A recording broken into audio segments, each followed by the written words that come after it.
ये तो आज हम इलस्ट्रेशन 10, उसके बाद एक्सरसाइज का क्वेश्चन 11 एंड 12 ये कंप्लीट करना है पहले, and then AS 17। So illustration 10 मैंने आपको बताया था इनडायरेक्ट मेथड से आपको सॉल्व करना है, करेक्ट। सो आपने स्टार्टिंग पॉइंट क्या लिया है बताओ? स्टार्टिंग पॉइंट लिया है इनडायरेक्ट मेथड से नेट प्रॉफिट। हाँ, सो बिफोर टैक्स वाला ही लिया क्या डायरेक्टली? 710। हाँ, करेक्ट।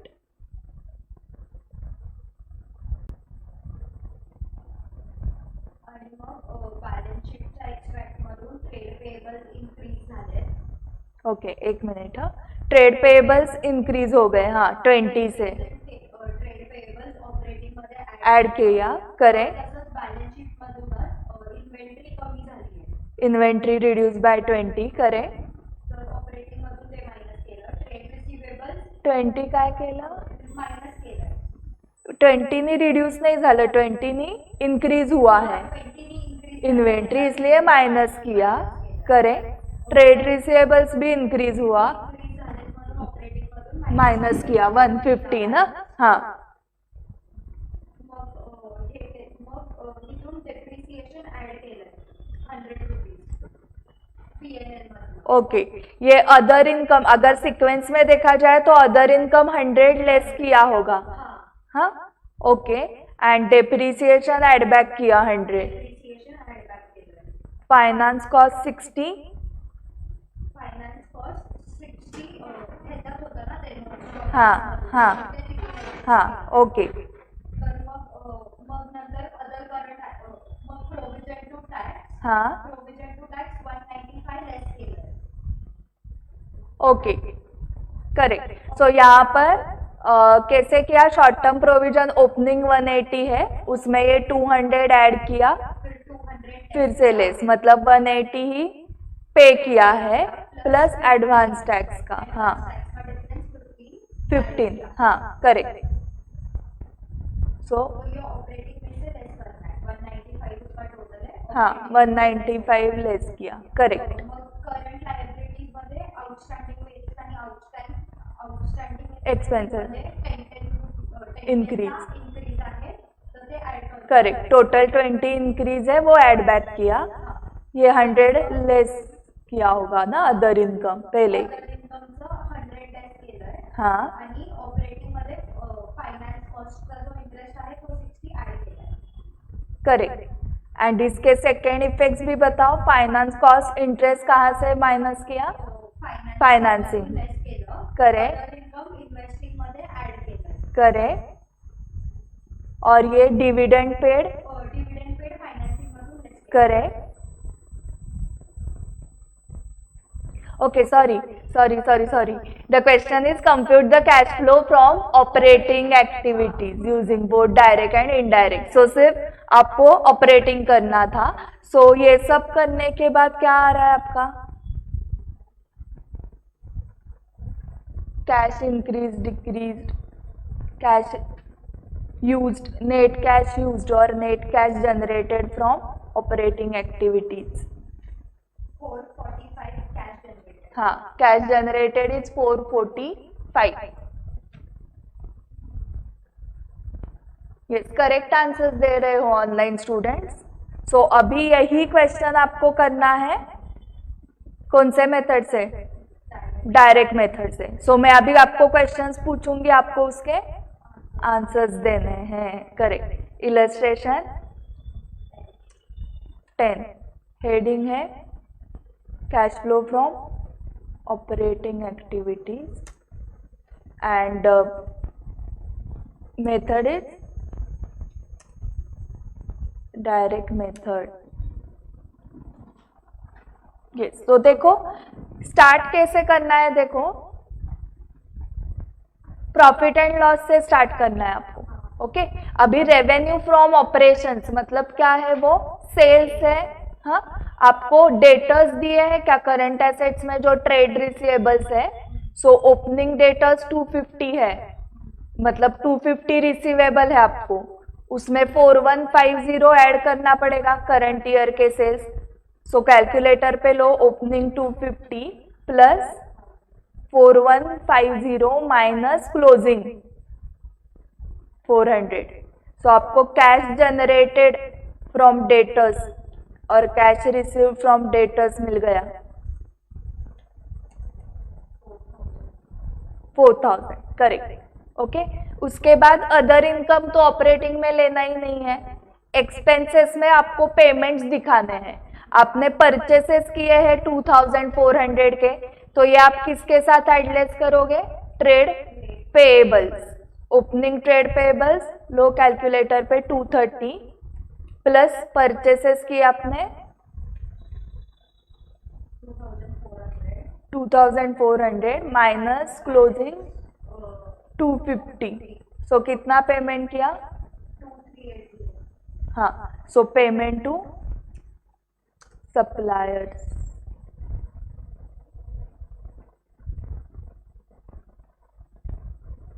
माइनस 2380.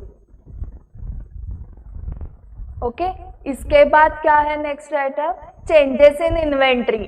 तो वो current assets and current liabilities के चेंजेस हम इनडायरेक्ट मेथड में दिखाते हैं, यहाँ पर नहीं दिखाते, तो इसका कुछ नहीं आएगा. एम्प्लॉय बेनिफिट एक्सपेंसेस पेड, हाँ, बट कुछ आउटस्टैंडिंग वगैरह थे क्या, वो भी चेक करना है. जैसे आपने purchases and revenue from operations add less किया विथ डेटर्स एंड क्रेडिटर्स, वैसे एम्प्लॉय बेनिफिट एक्सपेंसेस का है क्या कुछ आउटस्टैंडिंग? आउटस्टैंडिंग वेजेस है ना, बट वेजेस है ना, तो हम ये भी कंसीडर कर रहे हैं कि वो एम्प्लॉय बेनिफिट एक्सपेंसेस. फिर कहाँ पे जाएगा वेजेस? P&L schedule. P&L जो है ये कंपनी का प्रॉफिट एंड लॉस है एज पर शेड्यूल 3. तो as per schedule 3 wages salary सब एम्प्लॉय बेनिफिट में ही जाता है. हम ट्रेडिंग P&L अकाउंट नहीं बना रहे सोल प्रोप्राइटर पार्टनरशिप का, उसमें वेजेस कहाँ पर जाता है? ट्रेडिंग अकाउंट को. बट कंपनी के केस में ट्रेडिंग अकाउंट ही नहीं होता है. कंपनी के केस में वेजेस सैलरी सब कहाँ पर जाता है? एम्प्लॉय बेनिफिट एक्सपेंसेस में. सो ओपनिंग है वेजेस आउटस्टैंडिंग 40 40 प्लस 800 माइनस 790 का payment. So minus 790 payment to employee benefit expenses paid. उसके बाद क्या है बताओ? उसका कुछ नहीं करना है ना, इनडायरेक्ट में लगता है, करेक्ट. वो भी नहीं ना, इधर इनडायरेक्ट मेथड में हम ऐड बैक करते हैं, इधर लेना ही नहीं है. नेक्स्ट, हाँ, सो अदर एक्सपेंसेस लेने हैं, तो अदर एक्सपेंस भी आउटस्टैंडिंग एक्सपेंस है यहाँ पर. सो करो एडलेस. ओपनिंग कितना है? 10 है प्लस 200 हाँ minus 20 10 plus 200 minus 20. 190. So other expenses paid. Next, total expenses profit current tax. हाँ, करंट टैक्स कितना पे किया था आपने? 180 प्लस 15. सो 195 का पेमेंट किया है. हाँ, सो टैक्स पेड 195 लिखो. 180 आपको कैसे आया समझा? ओपनिंग का 180 था प्लस 200 माइनस 200, मतलब आपने करंट ईयर का पे नहीं किया है, लास्ट ईयर का पे किया प्लस एडवांस टैक्स 15 पे किया, ऐसे आपने 195 पे किया. नेक्स्ट, ऑपरेटिंग रिलेटेड कुछ नहीं है क्या अभी? नहीं. हाँ हाँ हाँ, तो करो अभी total.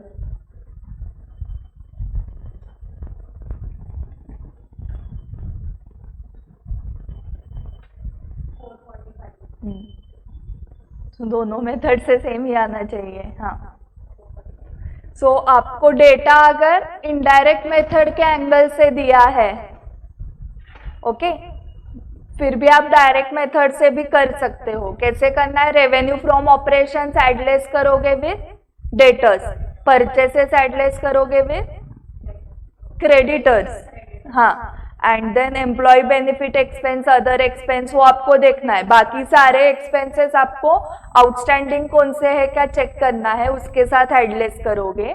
And income tax paid का पता है आपको, ओपनिंग प्लस करंट ईयर का minus closing, and advance tax कुछ है तो वो भी ऐड करना है, ठीक है।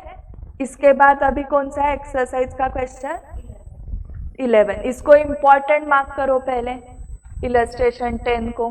आपका आज का होमवर्क बहुत ही अच्छा है, हाँ, इंटरेस्टिंग होमवर्क है आज आपको। आज आपको क्या करना है पता है, AS3 and cash flow statement के सारे क्वेश्चंस गो थ्रू करने हैं, एंड जो आपको डिफिकल्ट लग रहे हैं या स्पेसिफिक एडजस्टमेंट डिफिकल्ट लग रही है वो इम्पॉर्टेंट मार्क करना है, ओके। एंड उसकी लिस्ट प्रिपेयर करके व्हाट्सएप करना है, आइदर ग्रुप पे करो या मुझे पर्सनली करो। सो नेक्स्ट रिवीजन में आप ये सारे क्वेश्चंस करोगे क्या, सिर्फ जो मार्क आज आप करोगे उतने ही, एंड वो लिस्ट मुझे देखनी है, ओके।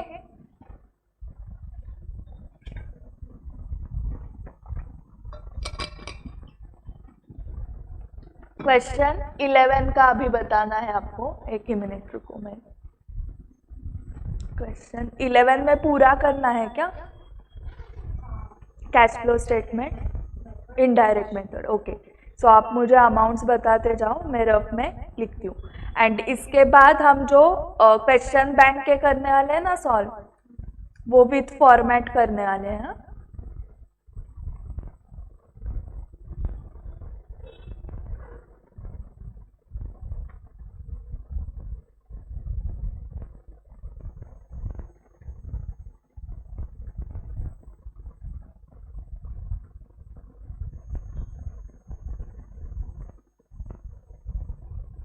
क्वेश्चन कहाँ पे है, फर्स्ट ही लाइन में है क्या, from the following balance sheet and information prepare cash flow statement of Ran Limited by indirect method.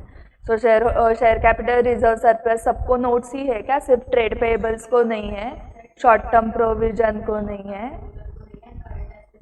हाँ, एंड नॉन करंट इन्वेस्टमेंट को नहीं है, बाकी सब नोट्स में देखना है।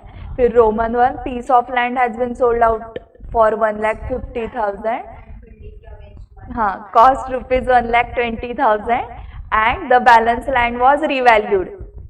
Capital reserve consisted of profit on revaluation of land. So Roman 1 आपको कहाँ पे लिखना था, प्लांट एंड मशीनरी के सामने, सॉरी लैंड एंड बिल्डिंग के सामने, एंड कैपिटल रिजर्व के सामने रोमन 1 लिखना था, okay. Next, on 1 April 2020 a plant was sold for 90,000, original cost 70,000, WDV 50,000 and debentures worth 1 lakh were issued at part as part consideration for plant of rupees 4.5 lakh acquired. कहाँ पे Roman 2 लिखा, हाँ, debentures and plant and machinery. Third, part of investment cost 50,000 was sold for 70,000.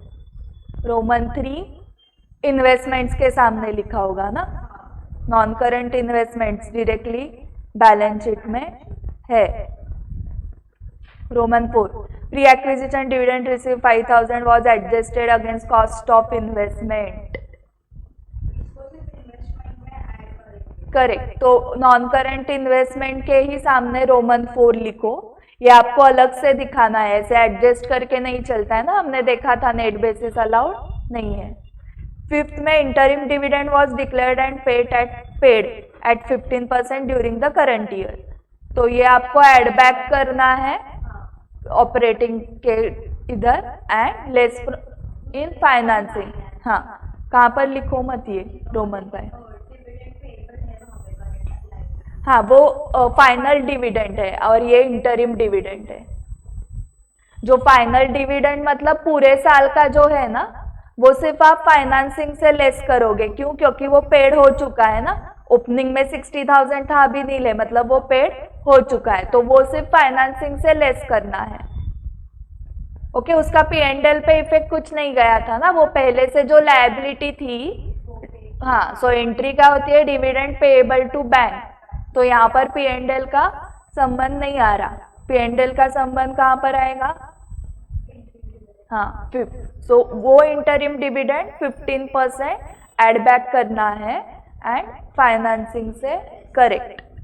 Income tax liability for the current year was estimated 1,35,000. Roman क्या है ये 6. Short term provision के operation. हाँ Roman 6. 7. Depreciation at 15% has been charged on plant machinery but no depreciation has been charged on building. Roman 7 आगे plant and machinery के सामने. ठीक है, अभी आपको स्टार्ट करना है विथ नेट प्रॉफिट ऑपरेटिंग के लिए. तो कैपिटल रिडम्पशन रिजर्व जो 1 लाख का क्रिएट हुआ है उसको आप अगर देखोगे 70,000 भी कैपिटल रिजर्व का क्रिएट हुआ है. जनरल रिजर्व 1 लाख से रिड्यूस हुआ है. ओके, सो 1 लाख से रिड्यूस हुआ और कहाँ पर गया वो CRR में गया है. सो एंट्री आप वहां पर लिख सकते हो general reserve account debit to CRR account.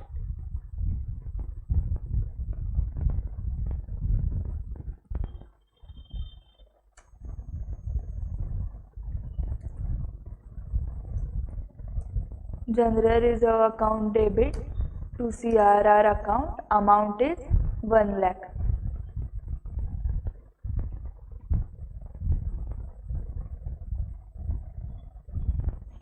Okay, तो इसका कुछ संबंध नहीं है P&L के साथ. उसके बाद कैपिटल रिजर्व के सामने आपने रोमन 1 लिखा है.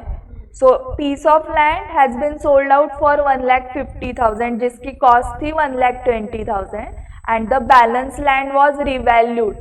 सो 1,20,000 कॉस्ट है. पहले ओपनिंग देखो लैंड 2 लाख है, उसमें से ये 1,20,000 माइनस, सो 80,000 आया एंड उसमें क्लोजिंग बैलेंस वापस माइनस करेंगे. करेक्ट. नेगेटिव बैलेंस 70,000 का था वो रिवैल्यूएशन वैल्यू है जो कैपिटल रिजर्व में इंक्लूड है. करेक्ट. सो 1,20,000, 2 लाख माइनस 1,20,000, 80,000 आया. बट वो बोल रहे हैं हमारा क्लोजिंग बैलेंस है 1,50,000. सो डिफरेंस 70,000 का है, वो रिवैल्यूएशन प्रॉफिट है. ओके, सो रिवैल्यूएशन प्रॉफिट उन्होंने कैपिटल रिजर्व में डाल दिया है 70,000 का. सो इसकी एंट्री होती है land and building account debit to capital reserve. आपको लिखनी है तो लिखो, इससे आपको समझेगा कि ये एंट्रीज लिखो ही, ऑप्शन नहीं देती हूँ मैं आपको. क्योंकि कैसे होता है जब आप ये पढ़ोगे ना अप्रैल में मार्च में, तब ये क्यों नहीं लिया है ऐसे फिर से डाउट आएगा. ओके, आपको सिर्फ इतना ही अकाउंट्स एक ही सब्जेक्ट है क्या? नहीं, टैक्स जैसे सब्जेक्ट भी है ना आपको जिसमें बहुत सारा याद रखना होता है. करेक्ट. सो जो भी स्टूडेंट सिंगल ग्रुप दे रहे हैं फर्स्ट ग्रुप, आप ऐसे मत समझो कि मैम 3 ही सब्जेक्ट्स है, हमें 3 नहीं है, आपको 4 सब्जेक्ट्स है. करेक्ट. GST को एक अलग सब्जेक्ट मानो एंड एक इनकम टैक्स है. सो आपको 4 ही सब्जेक्ट्स है, मतलब आपके 5 की जगह 4 हो गए अभी. सो इसकी वजह से क्या होगा, P&L पे इम्पैक्ट हो रहा है क्या? नहीं. सो CRR एंड कैपिटल रिजर्व का कुछ नहीं करना है. जनरल रिजर्व कैसे रिड्यूस हुआ वो समझा आपको. Profit and loss account 50,000. सो मैं 50,000 से स्टार्ट कर रही हूँ और वहां पर आपको एड बैक क्या क्या करना है अभी बताओ. टैक्स का कुछ तो है ना, इनकम टैक्स लायबिलिटी जो करंट ईयर का एस्टिमेशन है रोमन 6 1,35,000. हाँ 35,000 नेट प्रॉफिट. हाँ, उसके बाद सेल लैंड जो सेल हुआ था 30,000 का प्रॉफिट 30,000 का प्रॉफिट ऐड होगा या लेस होगा. लेस होगा. हाँ, ऑपरेटिंग से लेस एंड इन्वेस्टिंग में मैं ऐड हाँ कितना, 1,50,000. हाँ 1,50,000 इनफ्लो. फिर sale of plant and machinery, उसका जो डिफरेंस है 40,000 वो ऑपरेटिंग में से लेस होगा. Sale of plant and machinery operating में से लेस 40 WDV के साथ कंपेयर करना है. हाँ सॉरी. सो 40,000 का है profit on sale of plant and investing में क्या करूँ, इन्वेस्टिंग में 90,000 इनफ्लो. हाँ हाँ 3,50,000 लेस होगा क्योंकि हमने और एक प्लांट एंड मशीनरी एक्वायर की है 4.5 लाख की, हाँ जिसमें से 1 लाख का हमने डिबेंचर इशू किया है. हाँ. तो 3,50,000 आउटफ्लो हुआ है वो इन्वेस्टिंग करेक्ट। सो 1 अप्रैल 2020 को प्लांट सेल किया है, मतलब डे 1 को ही ये प्लांट सेल हुआ है ना 90,000 को, वो आपने इनफ्लो दिखाया। एंड ओरिजिनल कॉस्ट आपको कंफ्यूज करने के लिए दिया है, आपने करेक्ट बताया, आपको WDV के साथ कंपेयर करना है। 40,000 का प्रॉफिट लेस किया फ्रॉम ऑपरेटिंग, ये हो गया। एंड और एक प्लांट आपने परचेज किया है, debentures worth 1 lakh were issued at par as part consideration for plant of 4.5 lakh acquired. So 4.5 lakh, so entry कैसे होगी? Plant account debit, plant account debit to debenture account to cash और bank account. Correct. अभी amount बताओ। Plant 4,50,000, हाँ, debenture 1 lakh and cash and bank 3,50,000। Okay okay. So आप ऐसे entries लिख के रखोगे ना तो आपको कभी भी कंफ्यूजन ही नहीं होगा, इसलिए आपने मुझे इन्वेस्टिंग से बताया कि 3,50,000 ही लेस करना है, क्योंकि कैश आउटफ्लो उतना ही हुआ है। नेक्स्ट इन्वेस्ट, ओके था। रुको, पूरा ही प्लांट का अभी बता दो मुझे। प्लांट का ओपनिंग कितना था? 5 लाख। प्लांट का ओपनिंग था 5 लाख, हाँ उसमें से WDV माइनस करेंगे 50,000, हाँ 4,50,000 बैलेंस आया। हाँ उसमें हमने 4,50,000 की नई मशीनरी खरीदी। हाँ 4,50,000 प्लस 4,50,000 90,000 9 लाख आया। हाँ उसमें से 15% डेप्रिसिएशन माइनस किया। हाँ डेप्रिसिएशन था, डेप्रिसिएशन माइनस किया हाँ तो आया 7,65,000, वो है क्लोजिंग बैलेंस। करेक्ट, वो मैच हो रहा है। ओके एंड अभी ये जो डेप्रिसिएशन का सेकंड इफेक्ट 1,35,000 वापस ऑपरेटिंग प्रॉफिट में ऐड होगा। Correct, very good. So opening 5 lakh था, उसमें से हार्दिका ने करेक्ट बताया कि 50,000 लेस करना है WDV जो सेल हुआ है, जो नया एक्वायर किया 4,50,000 वो ऐड करना है। सो टोटल 9 लाख आया। एंड 9 लाख में से हमने डेप्रिसिएशन 15% माइनस किया, फिर बैलेंस आया 7,65,000। करेक्ट, और 1,35,000 जो डेप्रिसिएशन का अमाउंट है वो हाँ करेक्ट। सो डेप्रीसिएशन 1,35,000 ऐड बैक किया, डेप्रीसिएशन लेस करके जो अमाउंट आई 7,65,000 वो क्लोजिंग के साथ मैच हो रही है। एंड आपको कुछ एजम्पशन करने की जरूरत है क्या? क्योंकि उन्होंने डेट दी है कि डे 1 को ही सेल हुआ है। सो सेल जो हुआ है एसेट 50,000 का, उसके ऊपर डेप्रीसिएशन नहीं आएगा। एंड जो परचेस किया है वो भी डे 1 को किया है तो पूरे साल का आएगा। अगर डेट नहीं देते तो आप क्या करते हो? कुछ एजम्पशन करना पड़ता है ना, इधर ईयर एंड पे, नहीं तो 6 मंथ्स का आप लेते हो। हाँ, फिर आपको एजम्पशन लिखना भी पड़ता है ना। अगर एजम्पशन किया है तो आपके मन की बात चेकर को नहीं समझती है, आपको एजम्पशन लिखना है, ठीक है। एंड इसका सिग्निफिकेंट नोट भी जाएगा कि 1 लाख रुपीस के जो डिबेंचर इशू हुए हैं वो मशीनरी के कंसीडरेशन में है, तो उसका 1 लाख का कुछ इफेक्ट नहीं आएगा in cash flow statement. Correct. So वो नोट भी लिखनी है, उसको मार्क्स होते हैं कैसे? आपने नोट लिखी तो हाँ मार्क्स है। सो जहां पर आउट ऑफ मिल रहे हैं तो आलस मत करो, नोट लिखो एंड आउट ऑफ लाओ। ओके, अकाउंट्स है अभी भी स्कोरिंग सब्जेक्ट, आप ऐसे मत समझो कि मैम इसको तो अभी थेरी ही कर दिया है, एक सब्जेक्ट था स्कोरिंग वाला उसको भी थेरी कर दिया, तो ऐसे नहीं है। एक एक मार्क लाके आप अबाउ 80 जा सकते हो। सो लैंड का बताया आपने करेक्टली, प्लांट भी करेक्टली बताया, अभी इन्वेस्टमेंट भी करेक्टली बताओ। इन्वेस्टमेंट सेल की आपने 70,000 को, इन्वेस्टमेंट जो सेल किया है 70,000 को, उसका कॉस्ट 50,000 का। हाँ। सो 20,000 का प्रॉफिट लेस किया ऑपरेटिंग से, प्रॉफिट जो है वो ऑपरेटिंग से लेस होगा। इन्वेस्टमेंट का इन्वेस्टिंग में ऐड हो जाएगा inflow, correct. And opening closing मुझे मैच करके दिखाओ। नॉन करंट इन्वेस्टमेंट कितनी है? 80,000। 80,000 है, उसमें से 50,000 माइनस होगा। हाँ 30,000। 30,000 बैलेंस मैच हो गया। 30 है ना बैलेंस, 50 का बैलेंस। और ये भी है ना, नॉन करंट इन्वेस्टमेंट के सामने आपने और एक लिखा है ना, वो 5,000 एडजस्टेड। सो मतलब 25,000 की इन्वेस्टमेंट आपने परचेस की है एंड 5,000 का प्री एक्विजिशन डिविडेंड है, करेक्ट? यस। तो इन्वेस्टिंग में 5,000 वापस प्री एक्विजिशन डिविडेंड होगा हाँ एंड 25,000 माइनस होगा इन्वेस्टमेंट परचेस का। हाँ करेक्ट। सो 70,000 का इनफ्लो हुआ, ओपनिंग 80,000 था, उसमें से 50,000 माइनस किया माइनस हो गया तो 30,000 बैलेंस आया था, बट उनका बैलेंस है 50,000, तो 20,000 का इंक्रीज दिखाना है।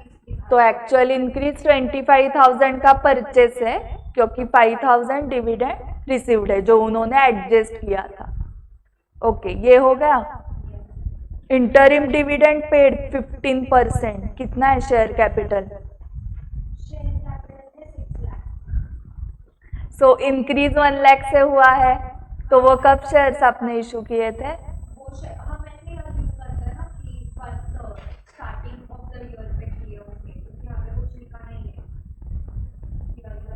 हाँ यहाँ पे कुछ लिखा नहीं है, तो यही assumption लेके चलते हैं स्टार्ट ऑफ द ईयर पे किया। हाँ, so start of the year पे इशू हुए हैं वो शेयर्स, तो वो 1 लाख इनफ्लो लिख दूं पहले फाइनेंसिंग में, फाइनेंसिंग में 1 लाख एंड फिर इंटरिम डिविडेंड आप किसके ऊपर कैलकुलेट कर रहे हो? 6 लाख पे 15% माइनस करूँ वो? ऑपरेटिंग में एड बैक एंड फाइनेंसिंग में माइनस।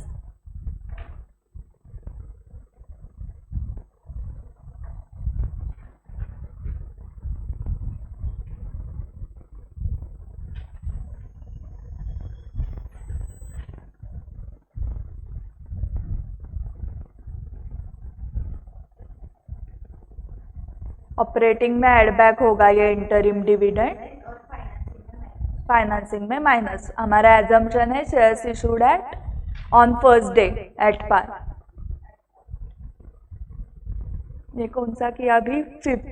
6 का बताओ। 1,35,000 एड बैक किया था एंड पेड टैक्स पे होगा, तो 60,000 ओपनिंग बैलेंस है, उसमें प्रोविजन फॉर टैक्स हाँ 60,000 प्लस प्लस 1,35,000 60,000 प्लस 1,35,000 माइनस 95,000 का बैलेंस 1 लाख हमने पे किया है जो ऑपरेटिंग में से लेस होगा। 95 है क्या? ओके, सो 1 लाख पेड है इनकम टैक्स, सो वो माइनस करती हूँ। हाँ किया। अभी डेप्रीसिएशन का ऑलरेडी किया है, बिल्डिंग पे नहीं है। अभी एक एक पूरा ये देखो, शेयर कैपिटल का हो गया, रिजर्व सरप्लस हो गया, लॉन्ग टर्म बोरोइंग्स। नोट्स करते हैं ना और हाँ करेक्ट, पहले नोट्स करते हैं। डिबेंचर्स इशू किए थे 2 लाख के, बट उसमें से 1 लाख के प्लांट के लिए थे ना। पहले रिडीमेबल प्रेफरेंस शेयर्स है वो ओपनिंग बैलेंस है, क्लोजिंग बैलेंस कुछ नहीं है, तो वो फाइनेंस में से 2 लाख लेस होगा ना। हाँ सॉरी, पहले नोट्स करते हैं, उसमें से 1 लाख का हो गया इक्विटी शेयर कैपिटल का, 2 लाख रिडम्पशन है। 2 लाख का रिडम्पशन है, ओपनिंग बैलेंस था, अभी कुछ नहीं है, मतलब वो लोगों ने हाँ रिडम्पशन दिए हैं, सो माइनस, फाइनेंसिंग में से माइनस होगा। हाँ 2 लाख माइनस किया फाइनेंसिंग से। नेक्स्ट उसके बाद रिजर्व्स हमने ऑलरेडी एडजस्ट कर दिए हैं। हाँ फिर लॉन्ग टर्म बोरोइंग्स में से डिबेंचर 2 लाख के इशू हुए हैं, हाँ। जिसमें से 1 लाख मशीनरी के Correct. हुआ है, तो 1 लाख फाइनेंस में से लेस होगा, या इनफ्लो है?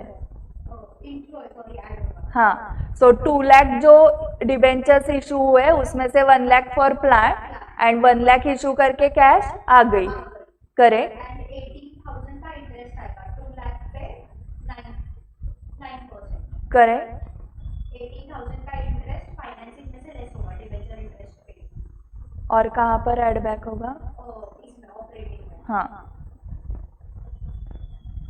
सो ये भी एजम्पशन है हमारा, डे 1 को ही हुआ है ना ये सब, इसलिए इंटरेस्ट आपने पूरे साल का लिया। डिविडेंड पेएबल नील हो गया। डिविडेंड पेएबल ये पे कर दिया फाइनेंसिंग हाँ में से माइनस। करेक्ट, ये सिर्फ फाइनेंसिंग से माइनस होगा। लायबिलिटी फॉर एक्सपेंसेस ऑपरेटिंग में 10,000 ऐड होगा। करेक्ट, 1 मिनट, 10,000 ऐड किया। Next plant and machinery land and building हो गया, तो उसको हम हाँ ये किया था ना पहले। हाँ अभी ऊपर बैलेंस शीट में ट्रेड पेबल्स ऑपरेटिंग 5000 में ऐड होगा, इंक्रीज है ट्रेड पेबल्स में, हाँ तो ऑपरेटिंग में 5000 ऐड होगा। हाँ फिर शॉर्ट टर्म प्रोविजन वगैरह हो गया, अभी नॉन करंट एसेट्स भी हो गए। इन्वेंट्री में एडिशन है, ऑपरेटिंग में से 5000 लेस होगा। करेक्ट। ट्रेड रिसीवेबल एडिशन है 25000 का। एक मिनट।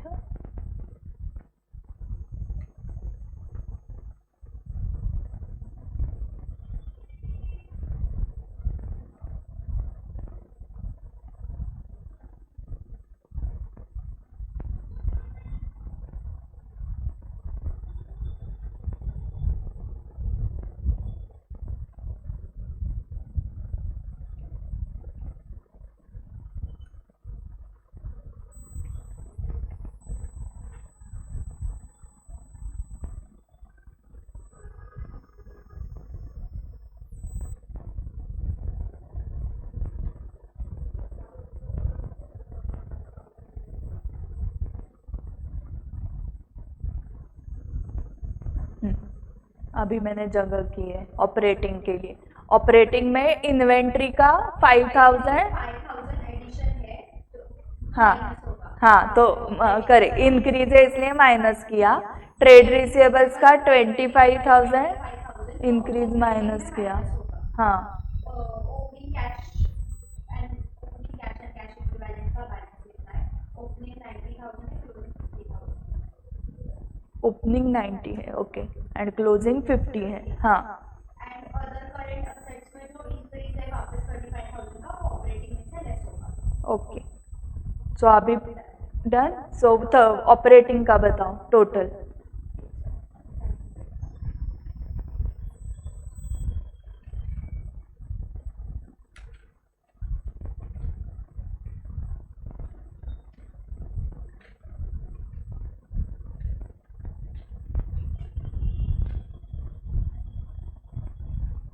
ओके, जो ऑनलाइन स्टूडेंट्स हैं मैं आपको फिर से बता रही हूँ, यहाँ पर हम प्रेजेंटेशन की प्रैक्टिस नहीं कर रहे हैं, उसकी प्रैक्टिस होने वाली है। अभी सिर्फ हम एडलेस का पहले देख रहे हैं।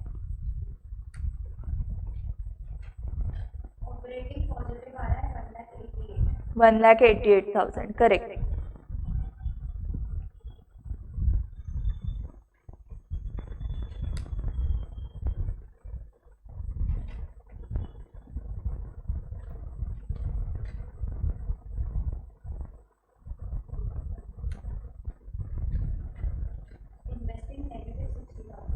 Investing negative 60,000।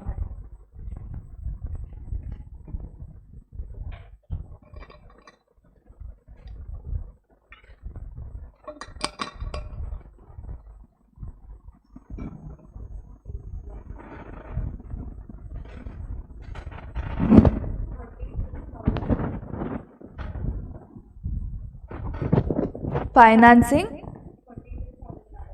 नहीं, financing 1,68,000 negative. Share capital issued, shares issued 1,90,000 less किया for what? For interim dividend. 2 lakh deducted for redemption of preferences.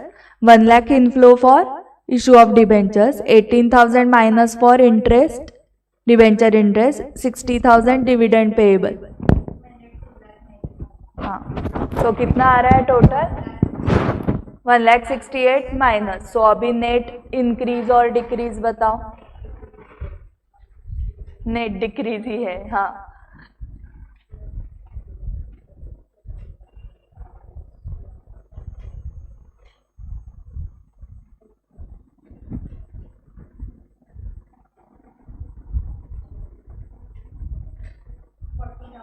Correct.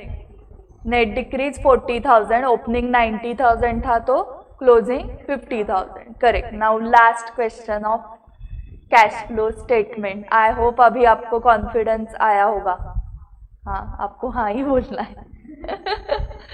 Prepare cash flow statement as per revised AS 3 by indirect method. Last question 12. Indirect method से करना है। Balance sheet of New Light Limited दिया है आपको। Balance sheet में notes है सबको, share capital, reserve surplus, long term borrowings, other current liability, short term provision के लिए भी है। एसेट्स में नॉन करंट एसेट्स में पीपीई को है non current investment, current assets में cash and cash equivalent, other current assets. फिर नोट्स के एक्सप्लेनेशन है, 5 नोट्स है। उसके नीचे देखो, first the company sold 1 property plant and equipment for 1 lakh, the cost of which was 2 lakh and the depreciation provided on it was 80,000.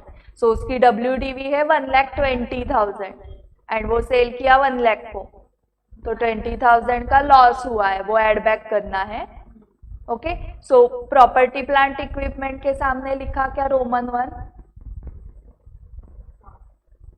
The company also decided to write off another item of property plant equipment costing 56,000 on which depreciation amounting to 40,000 has been provided. So Roman 2 भी लिखो property plant equipment के सामने। मतलब एक property plant equipment था आपके पास 56,000 की cost, उसके ऊपर अभी तक का डेप्रीसिएशन, एक्यूमुलेटेड डेप्रीसिएशन 40,000 हुआ है।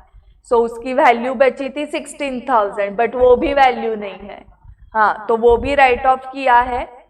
ओके, सो जो 16,000 है वो एड बैक करना है क्योंकि वो नॉन कैश आइटम है।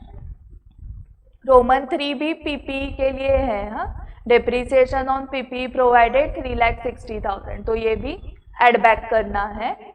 Company sold investment at a profit of 40,000, investment ढूंढो, नोट नहीं है ना उसको। 3,20,000 का 4 लाख हुआ है क्या, नहीं उल्टा उल्टा, पहले ओपनिंग है ना, 4 लाख का 3,20,000 हुआ है, मतलब 80,000 का सेल है।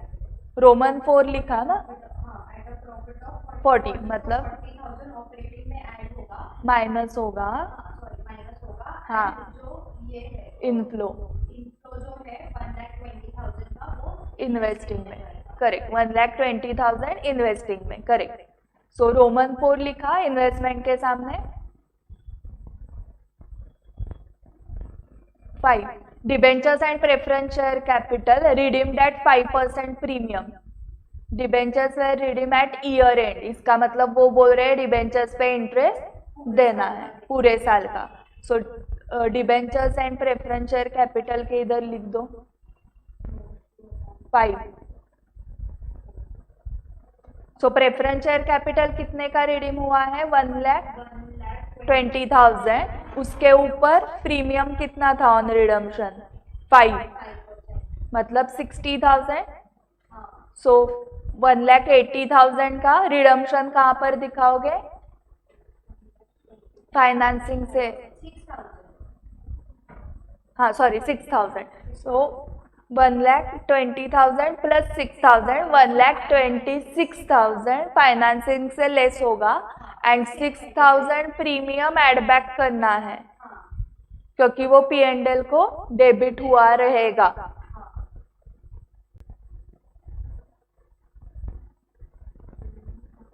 एंड डिबेंचर्स का भी सेम 1,20,000 प्लस 6,000, ऐसे 1,26,000 फाइनेंसिंग से less and premium on redemption of debenture 6,000 add, correct. उसके बाद 9% डिबेंचर्स आप 4 लाख पे कैलकुलेट करोगे ना, इंटरेस्ट आएगा 36,000, वो एड बैक करना है ऑपरेटिंग में एंड लेस करना है फ्रॉम, हाँ, तो ये डिबेंचर्स के टाइम उसके इंटरेस्ट का भी एक साथ कर लो। हाँ,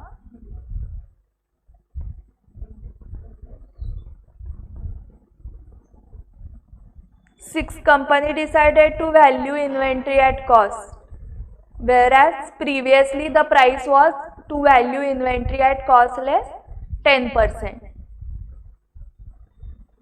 सो लास्ट ईयर वो इन्वेंट्री कैसे कैलकुलेट कर रहे थे, जो भी कॉस्ट आएगी -10%, मतलब नेट रियलाइजेबल वैल्यू उनकी कम होगी एनआरवी कंपेयर टू कॉस्ट, इसलिए वो एनआरवी पे रिकॉर्ड कर रहे थे। The inventory according to the books on 31 March 2000 was 2,16,000, मतलब अगर कॉस्ट 100 है तो वो कितने पे दिखा रहे थे, 90 पे। अगर 2,16,000 NRV है तो उसकी कॉस्ट फाइंड आउट करो।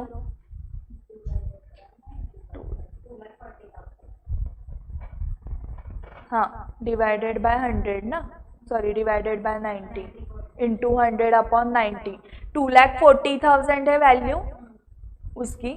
सो वो 2,40,000 एंड अभी का क्लोजिंग इन्वेंट्री तो करेक्टली वैल्यूड है 3 लाख।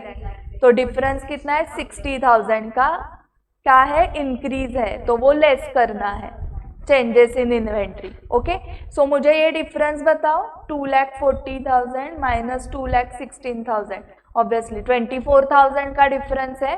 तो वो जो भी नेट प्रॉफिट आपको आएगा ना, उसमें ऐड करना है, नहीं लेस करना है, कम वैल्यू किया है ना, बट वो ओपनिंग इन्वेंट्री हम बढ़ा रहे हैं।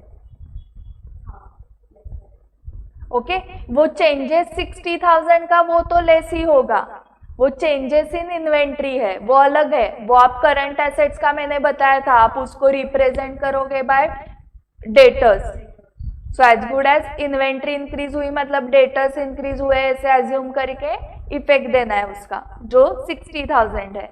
बट यहाँ पर अगर हमने कॉस्ट पे वैल्यू किया, अगर आप इन्वेंट्री 2,40,000 ले रहे हो ओपनिंग, इसका मतलब ओपनिंग इन्वेंट्री 24,000 से आप बढ़ा रहे हो, तो आपका नेट प्रॉफिट जो भी दिख रहा है वो 24,000 से लेस करना पड़ेगा, क्योंकि जो नेट प्रॉफिट उन्होंने कैलकुलेट किया है तब ओपनिंग इन्वेंट्री कितनी ली थी, 2,16,000 हाँ 2,16,000 ली थी।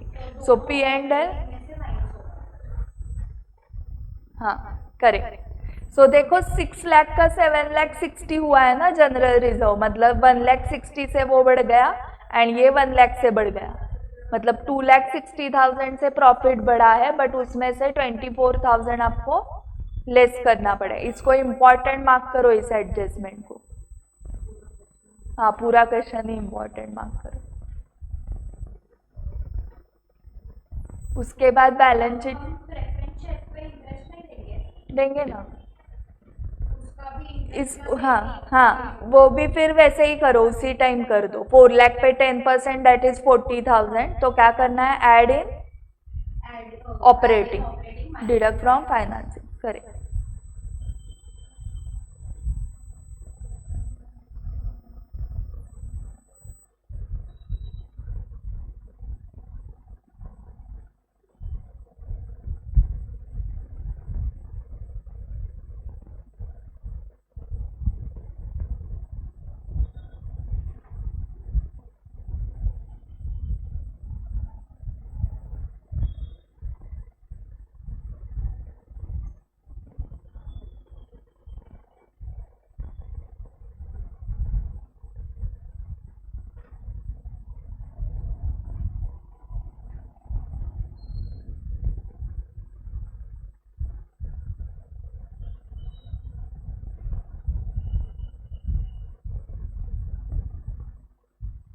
सो डिबेंचर्स का जैसे आप कर रहे हो इंटरेस्ट का, वैसे ही प्रेफरेंस शेयर कैपिटल का उसी टाइम कर दो। एंड एडजस्टमेंट सारे देख लिए आपने, रोमन 1 to 6। हाँ, अभी नोट्स में आ जाओ। नोट्स में क्या हुआ है, 4 लाख का इंक्रीज है इक्विटी शेयर कैपिटल का, सो इनफ्लो आएगा ना 4 लाख का,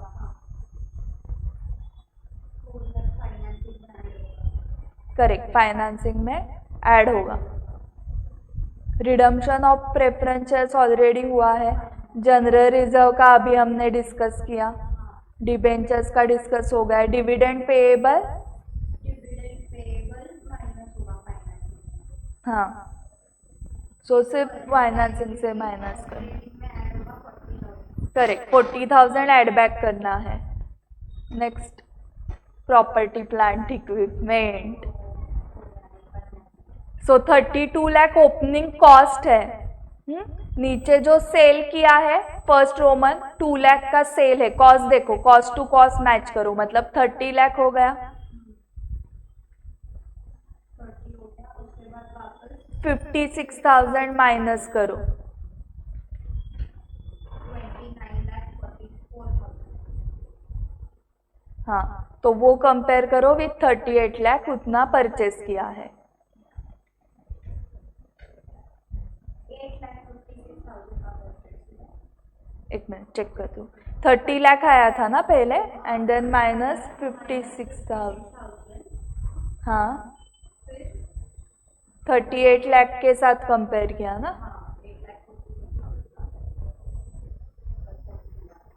परचेस ऑफ 12th वाला क्वेश्चन इन्वेस्टिंग में रहेगा ना। हाँ करेक्ट, परचेस। हाँ, अभी एक्यूमुलेटेड डेप्रिसिएशन का देखो क्या हुआ है। ओपनिंग कितना था? 9,20,000 का हाँ, क्लोजिंग हुआ है। एक्यूमुलेटेड डेप्रिसिएशन ओपनिंग 9,20,000, उसमें जो एसेट सेल हुआ उसका डेप्रिसिएशन लेस करना होता है। फिर 80,000 और 40,000 माइनस होगा। हाँ, लेस 80,000 लेस जो एसेट राइट ऑफ हुआ है उसका अभी तक का एक्यूमुलेटेड एंड करंट ईयर का ऐड करो 3,60,000। सो 11,60,000 क्लोजिंग आना चाहिए। ओपनिंग 9,20,000 माइनस ये 80,000 माइनस ये 40,000 प्लस 3,60,000। ओके, हाँ। सो P&L में क्या क्या ऐड बैक करना है आपको? करंट ईयर का डेप्रिसिएशन 3,60,000 एंड ये 16,000 जो डिफरेंस है राइट ऑफ जो किया है उतना ही ऐड बैक करना है। ठीक है। सो सेल का अमाउंट तो उन्होंने दिया है 1 लाख, वो इन्वेस्टिंग के अंडर इनफ्लो दिखाओगे, करेक्ट। एंड 1,20,000 उसकी कॉस्ट थी, तो जो 20,000 का लॉस हुआ है वो ऐड बैक करोगे इन ऑपरेटिंग एंड इन्वेस्टिंग में इनफ्लो 1 लाख। सेकंड एडजस्टमेंट का 16,000 जो है वो सिर्फ ऑपरेटिंग में ऐड होगा। करेक्ट, रिटर्न ऑफ किया, बाकी कुछ इफेक्ट नहीं आएगा। Correct, third adjustment depreciation 3,60,000 add हो जाएगा। करेक्ट।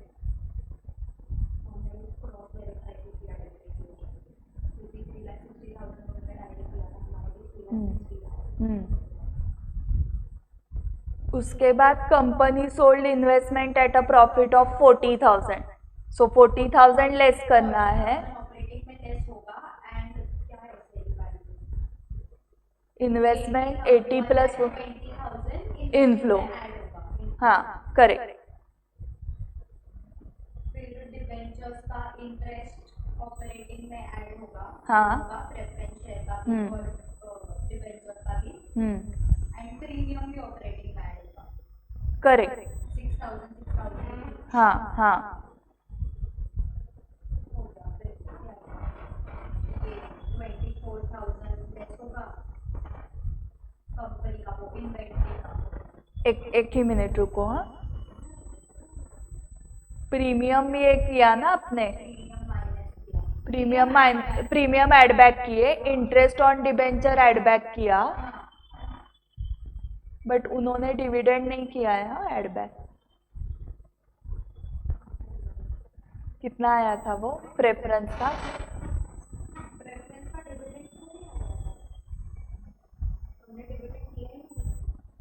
सिर्फ वो 1,20,000 ना जो पेएबल है, हाँ उतना है। बट करंट ईयर का प्रेफरेंस शेयर कैपिटल का डिविडेंड वो, हाँ तो वो नहीं लिया है, मतलब ठीक है।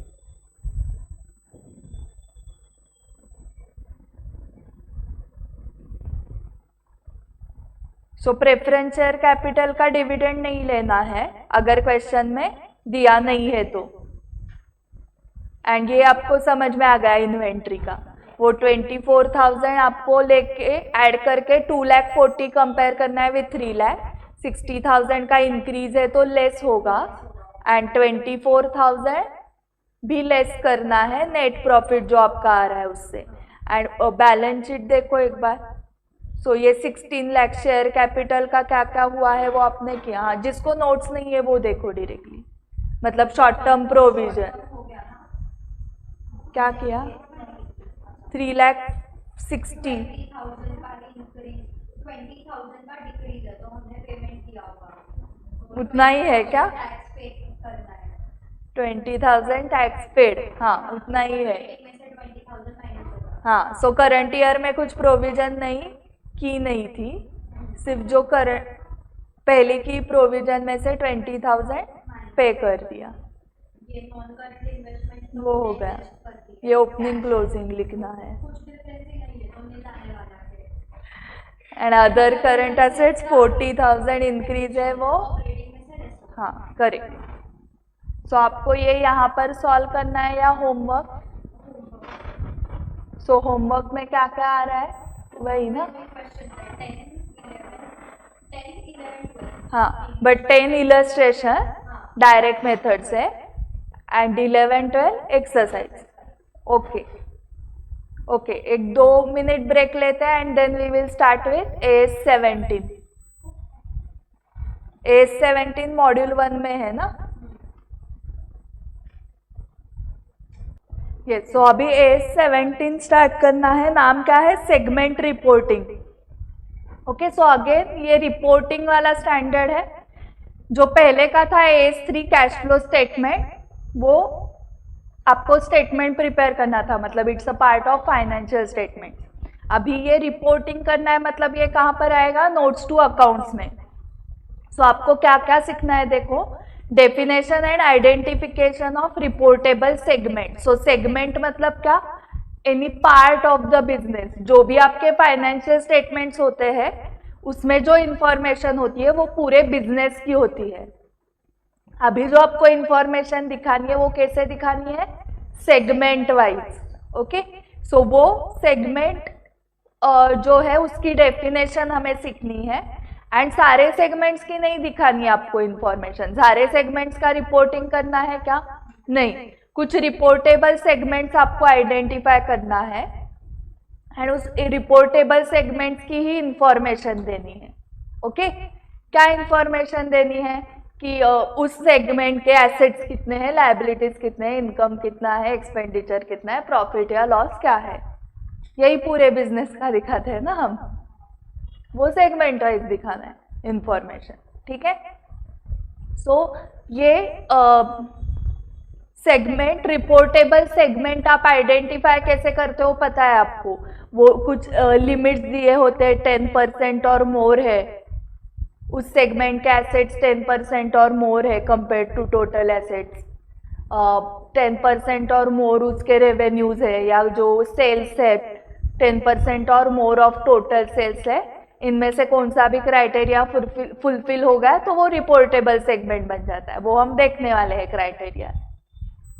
एक बार आपको रिपोर्टेबल सेगमेंट मिल गए ये क्राइटेरिया लगा के, तो उसके बाद आपको फाइंड आउट करना है कि इसमें से प्राइमरी सेगमेंट कौन सा है, सेकेंडरी सेगमेंट कौन सा है। जो प्राइमरी सेगमेंट है उसका रिपोर्टिंग करना है, तो उसका फॉर्मेट भी सीखना है, मतलब कैसे भी रिपोर्टिंग नहीं करना है। ओके, फॉर्मेट क्यों स्टैंडर्ड ने दिया है? स्टैंडर्डाइजेशन के लिए अकाउंटिंग स्टैंडर्ड्स होते हैं ना, तो सबने ऐसे ही फॉर्मेट में दिखाना है, नहीं तो लोग कैसे ही दिखाएंगे ना। हमें क्या बोला है? इंफॉर्मेशन रिपोर्ट करनी है, तो पहले कोई लोग एसेट दिखाएंगे, कोई लोग रेवेन्यू दिखाएंगे पहले, तो वो कैसे ही नहीं होना चाहिए, इसलिए फॉर्मेट स्टैंडर्ड नहीं दिया है। उसी फॉर्मेट में आपको रिपोर्टिंग करना है। किसका? प्राइमरी सेगमेंट का। एंड सेकेंडरी सेगमेंट का क्या करना है फिर? उसका रिपोर्ट कुछ नहीं है, फॉर्मेट नहीं, उसका रिपोर्टिंग नहीं, उसकी इंफॉर्मेशन देनी है। ओके, सो रिपोर्टिंग किसका करना है? प्राइमरी सेगमेंट का। एंड इंफॉर्मेशन किसकी देनी है? हाँ, सेकेंडरी सेगमेंट की। थर्ड में बिजनेस एंड जियोग्राफिकल सेगमेंट्स आपको फाइंड आउट करने हैं। बिजनेस सेगमेंट्स क्या होंगे? आप 10 प्रोडक्ट सेल कर रहे हो एंड उसके रिस्क एंड रिटर्न्स अलग है 10 प्रोडक्ट्स के, तो आपके 10 सेगमेंट्स है। रिस्क एंड रिटर्न्स मतलब क्या? उस प्रोडक्ट रिलेटेड रिस्क जो भी है, मतलब जो इनकम आएगा।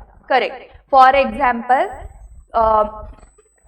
टाटा ग्रुप, रिलायंस ग्रुप, इनके बहुत सारे प्रोडक्ट्स है।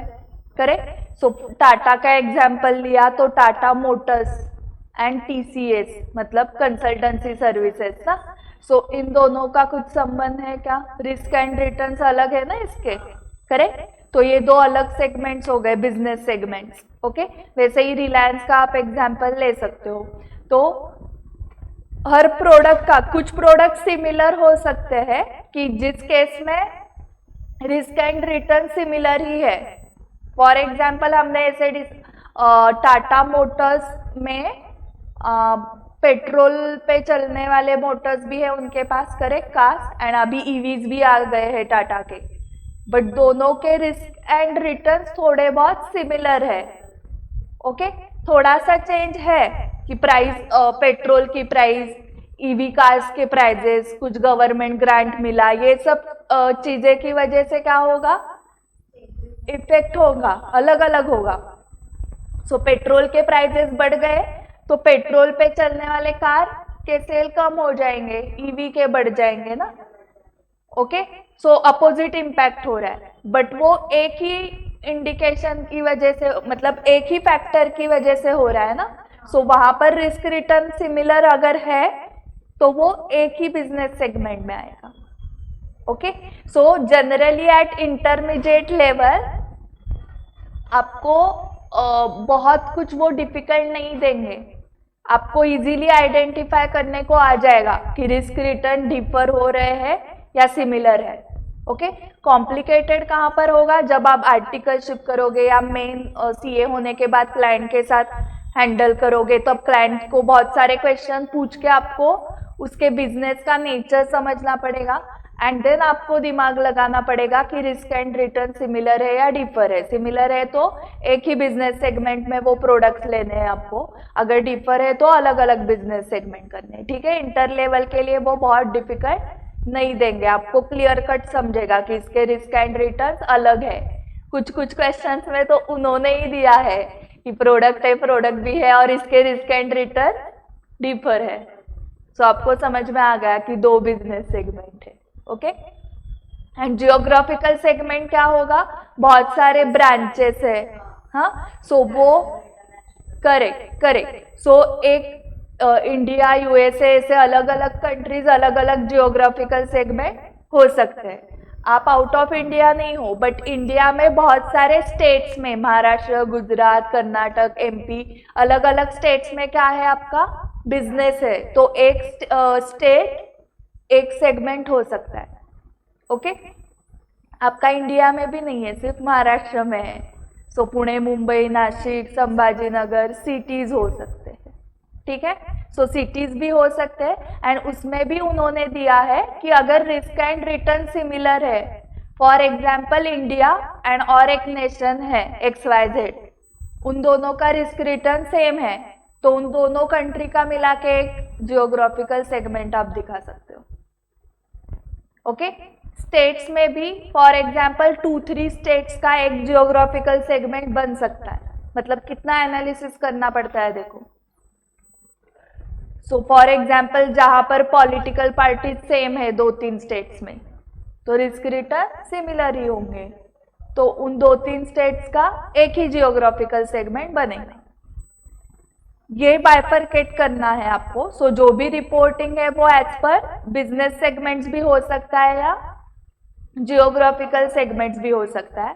How to identify reportable segment, तो वो क्राइटेरिया लगाने हैं 10% और मोर वाला, एंड फिर डिस्क्लोजर्स देने, ये सब सीखना है इस 17 में। ओके, सो इसका कुछ फायदा होगा क्या यूजर्स को, क्या फायदा होगा? यूजर्स को फायदा ये होगा कि उनको समझ में आएगा कि कितना प्रॉफिटेबल बिजनेस है, प्लस कहाँ से आ रहा है, मतलब एक जगह से नहीं आ रहा है, कहाँ से आ रहा है, उनको वो सब ज्यादा समझेगा, ब्रीफिंग देगा वो बिजनेस का। करेक्ट। एंड बिजनेस प्लस कितना स्कोप है उसका वो भी दिखेगा कि कितने जगह पे है, करेक्ट, प्रॉफिट्स क्या है, फिर उसके रिटर्न्स क्या है, तो उसका स्कोप समझेगा।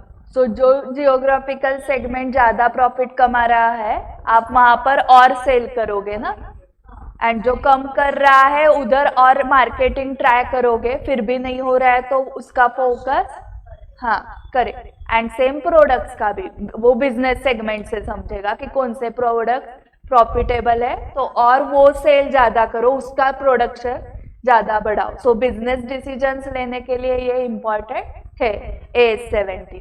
अभी इंट्रोडक्शन का पैराग्राफ आपको 2 मिनट में पढ़ना है, फिर मैं क्वेश्चंस पूछने वाली हूँ आपको।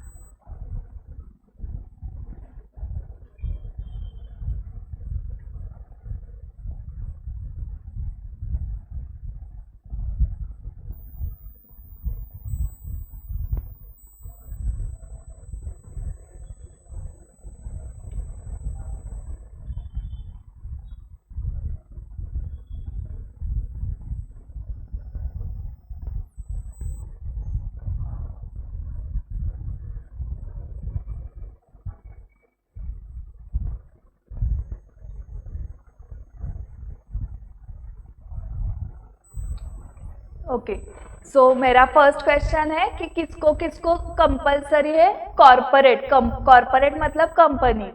सो कंपनीज के केस में किसको नॉन एसएमसी मतलब जो बड़े लोग हैं उनको, ओके हाँ, जो सोल प्रोप्राइटर पार्टनरशिप जो है उनको नॉन कॉर्पोरेट बोलते हैं हम एंटिटीज। सो उनके केस में लेवल 1 को एप्लीकेबल मतलब बड़े लोगों को एप्लीकेबल है, क्योंकि multi locational and diversified products किसके पास होंगे, जो बड़े लोग हैं। हमने भी एग्जाम्पल कौन से लिए, टाटा, रिलायंस ऐसे, एंड बाकी लोगों को एनकरेज किया है। ओके आपको एग्जाम पॉइंट ऑफ व्यू से क्या क्या आने वाला है, आपको आइडेंटिफाई करना है बिजनेस और जियोग्राफिकल सेगमेंट, फिर रिपोर्टेबल सेगमेंट के लिए क्राइटेरिया लगाओ, एंड देन सेगमेंट रिपोर्ट का फॉर्मेट सीखना है, एंड जो सेकेंडरी है सेगमेंट उसका डिस्क्लोजर। हाँ तो ये सब सीखना है आपको। ओके ऑब्जेक्टिव क्या है देखो, बेटर अंडरस्टैंड द परफॉर्मेंस। एक मिनट ये बहुत ही जूम हो गया।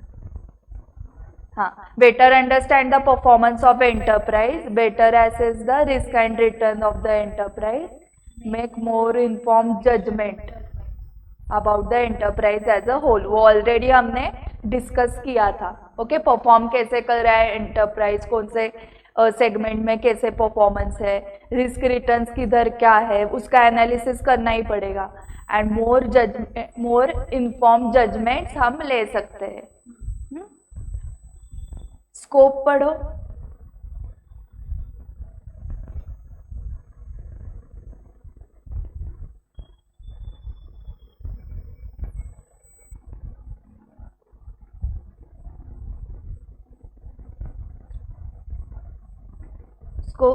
जनरल पर्पज फाइनेंशियल स्टेटमेंट के time, general purpose financial statement मतलब जनरल पर्पज के लिए जो फाइनेंशियल स्टेटमेंट्स प्रिपेयर करते हैं वो।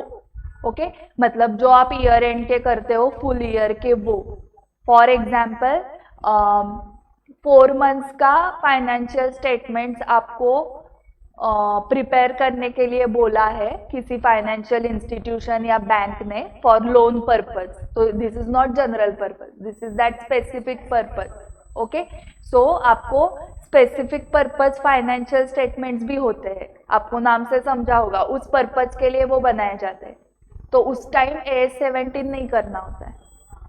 हाँ जो नॉर्मल लोगों के लिए होता है, जनरल लोगों के लिए ईयर एंड वाला फुल फ्लेज पूरे साल का, उसी टाइम क्या होगा AS 17 एप्लीकेबल होगा। एंड अगर ग्रुप रिपोर्टिंग है, ग्रुप रिपोर्टिंग मतलब क्या, उसमें holding, subsidiary, associate, joint venture इन सबका एक ही फाइनेंशियल स्टेटमेंट बनने वाला है। तो ग्रुप रिपोर्टिंग में क्या होता है कि वो सिंगल फाइनेंशियल रिपोर्ट भी बनाते हैं एंड खुद का सेपरेट भी रहता है ना, होल्डिंग का अलग, सब्सिडियरी का अलग। तो उस केस में जो आपको सेगमेंट रिपोर्टिंग करना है वो सिर्फ CFS के लिए करना है, ग्रुप रिपोर्टिंग के लिए, इंडिविजुअल लोगों का करना ही नहीं है। ठीक है सो जनरली AS 17 बिग 4 में अगर आप जाओगे तो वहां पर आपको इसका एप्लीकेशन ज्यादा मिलेगा क्योंकि उनके क्लाइंट्स बड़े होते हैं। ओके सो यहाँ से हम मंडे को स्टार्ट कर रहे हैं, यहाँ तक ही रुक रहे हैं अभी। आपको होमवर्क बहुत सारा है आज।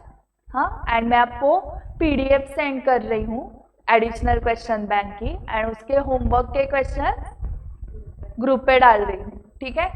अभी कल संडे है तो कल छुट्टी है, एंड मंडे को सिर्फ ऑनलाइन होने वाला है क्लास, ठीक है। आपको आना है तो आ सकती हो, क्योंकि मैं यहाँ से ही ऑनलाइन लेने वाली हूँ।